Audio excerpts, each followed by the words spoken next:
Hay cosas que nunca se repiten de la misma manera. Se dice que ahora entramos en una nueva guerra fría. Estamos viviendo un proceso que lógicamente guarda cierta semejanza con aquella confrontación entre dos grandes superpotencias, dos grandes bloques, Estados Unidos y la Unión Soviética. Pero hay una diferencia hoy importante, y es que en aquel entonces la Unión Soviética no tuvo lo que hoy tiene Rusia, una alianza, unos nexos importantes con un país que hoy es la segunda economía del planeta. Y eso lógicamente constituye un gran soporte.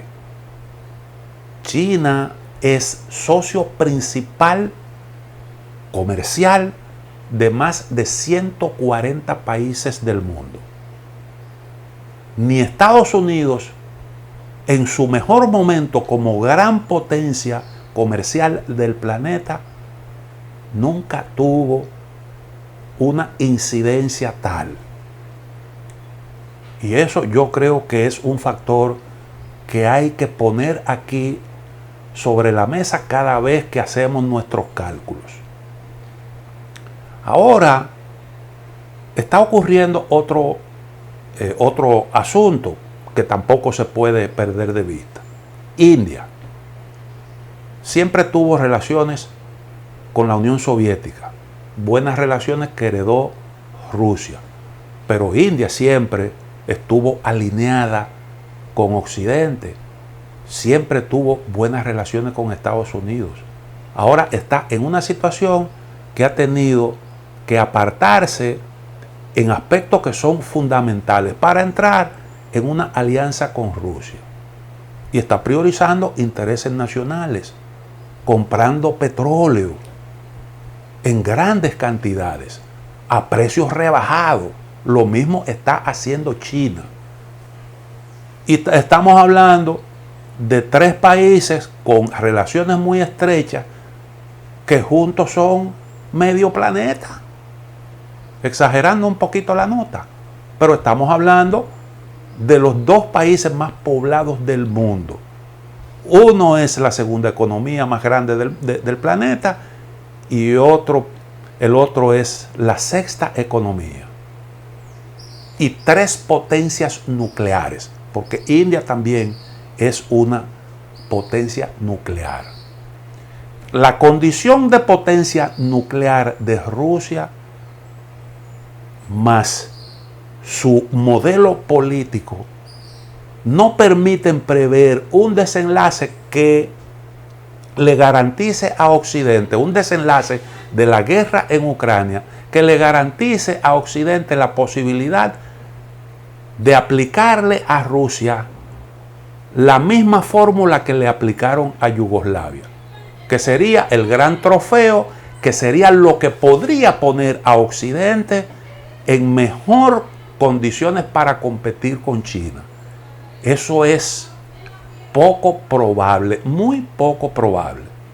Ahora hay otra cosa aquí, diferencias sustanciales con aquel proceso de Guerra Fría. ¿Cómo comenzó aquello después de la Segunda Guerra Mundial? Comenzó con un plan Marshall destinado a reconstruir aquellos países que fueron destruidos en la guerra y que entonces pasaron a ser aliados de Estados Unidos, a constituirse en el bloque occidental. Y eso implicó el inicio de un proceso asociado con el progreso, con la reconstrucción, con los avances. Número uno. Además de eso, Europa entonces entró en un proceso de integración que fue compatible con el liderazgo de Estados Unidos. Ese proceso de integración implicó avances para todos sus miembros, la construcción de un espacio aprovechable por todos. Algunos países europeos lograron desarrollarse como parte de la Unión Europea. Y aquello fue realmente un proceso virtuoso. Otra cosa es que esos países, en la competencia con el bloque socialista, adoptaron como países capitalistas el mejor modelo económico en cuanto a los aspectos sociales. La mejor cara del capitalismo se asumió en aquel entonces. Y usted veía entonces esos países, sobre todo con gobiernos socialdemócratas, progresistas, que se preocupaban por una repartición más equilibrada de los ingresos. Usted veía una clase trabajadora con unos niveles de vida bastante altos. Y eso lo exhibía el capitalismo como una demostración de la superioridad del sistema sobre el socialismo. Entonces, se puede decir que hasta Latinoamérica, en ese proceso de competencia entre dos sistemas, se vio favorecida porque primero Estados Unidos cambió su estrategia. En vez de apoyar las dictaduras, como lo hizo durante muchísimo tiempo, dictaduras sangrientas, para contrarrestar el comunismo, entonces pasó a promover la democracia, porque se dio cuenta de que los países se radicalizaban, los pueblos se radicalizaban precisamente por la falta de democracia, por la represión, por las iniquidades. Y entonces Estados Unidos promovió la democracia y además de eso concibió hasta iniciativas como la Alianza para el Progreso, que involucró unos 10.000 millones de dólares. Un pequeño plan Marshall para América Latina, con la diferencia de que aquí no se trataba de desarrollo de infraestructura, sino simple y llanamente de la venta de excedentes que tenía Estados Unidos, asistencia, alimentos para los pobres y esas cosas que simple y llanamente eran ayuda al consumo, pero que no conducía a un avance real. Pero hubo realmente un cambio de actitud. ¿Cómo están planteadas ahora las cosas? Esto es importante. Esto es importante. ¿Cómo están planteadas las cosas ahora? Bueno, Estados Unidos le arrebata a Europa sus posibilidades de expansión económica. Esa es una realidad, porque despegarse de Rusia, limitar los intercambios con China, que es lo que está ocurriendo, esto último de las relaciones con China lo vamos a ver expresarse más claramente en el futuro. Todavía no han llegado las condiciones, no están dadas las condiciones para dar ese otro paso. Pero ¿hacia dónde se va a expandir Europa?